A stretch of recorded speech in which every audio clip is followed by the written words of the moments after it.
আসসালামু আলাইকুম, কেমন আছেন সবাই? চলে এলাম একটা বড় ভিডিও নিয়ে।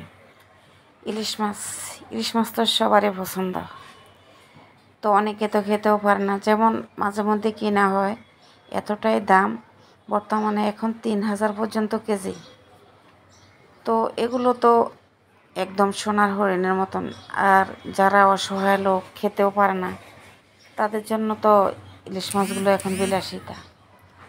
যাই হোক, যা বলছিলাম, এগুলাকে ভালো রাখার জন্য কিভাবে ফ্রিজে এভাবে রেখে দিলেও ভালো থাকে না। আপনি এভাবে অনেক দিন রাখতে পারবেন, কোথাও পাঠাতে গেলেও পাঠাতে পারবেন।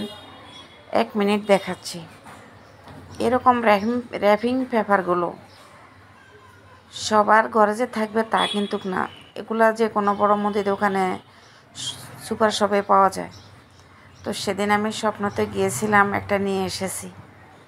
আপনি যদি ইলিশ মাছগুলো এভাবে র্যাপিং পেপার দিয়ে মুড়িয়ে রাখতে পারেন, দেখেন কতটা সহজ হয়ে গেছে এখন সব কিছু। তো এটারে আগে বের করে একটু কেসি দিয়ে কেটে নিতে হবে। এটা প্রথমে বের করতে একটু ঝামেলা লেগে যেতে চায়। তো সেখানে আপনি কী করবেন, এটাকে একটু মুড়িয়ে নেবেন, কয়েকটা পেঁচ দিয়ে রাখবেন র্যাপিং পেপার দিয়ে। আপনি যতদিন ইচ্ছে রাখতে পারবেন, স্বাদের কোনো কমতি হবে না। আর অনেকেই আমি দেখেছি, ফ্রিজ খুলে দেখেছি অনেক আত্মীয়ের বাসায় কোনো ফলি ছাড়াও মাছ এভাবে ক্যামেরে রেখে দেয় ফ্রিজে। এটা তো শুটকি ছাড়া কিছুই না।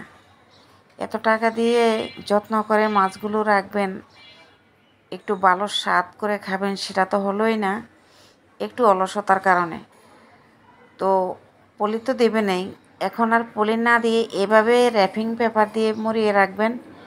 আপনার 6 মাসও স্বাদ গন্ধ কিছুই নষ্ট হবে না, এত ভালো থাকবে তাজা মাছের মতো। তো আমি এইভাবে তিনোটাকে মুড়িয়ে নিচ্ছি। কিছুদিন আগে আমি বাইরেও পাঠিয়েছিলাম এরকম র্যাপিং পেপার দিয়ে মুড়িয়ে। আমার কাছে তো আজকে খুবই ভালো লেগেছে। মাছগুলো আমি জায়গাও মারবে না, এক সাইডে রেখে দিতে পারবো। অনেকগুলো মাছ, প্রচুর জায়গা মারে পলি টলি রেখে দিলে উল্টো পাল্টা করে।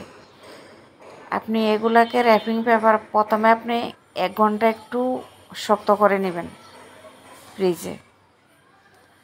তারপরে আপনার ইচ্ছে মতো আপনি যেখানে খুশি সেখানে রাখতে পারবেন, যখন এটা একটু শক্ত হয়ে যাবে। তো দেখতেই পাচ্ছেন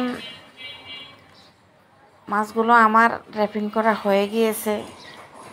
এভাবে করে আপনারা যত খুশি তত, যখন একটু দাম কমে যায়, এভাবে র্যাপিং পেপার করে রেখে দিতে পারেন ডিপ ফ্রিজে। কেমন লাগলো অবশ্যই জানাবেন। আল্লাহ হাফেজ।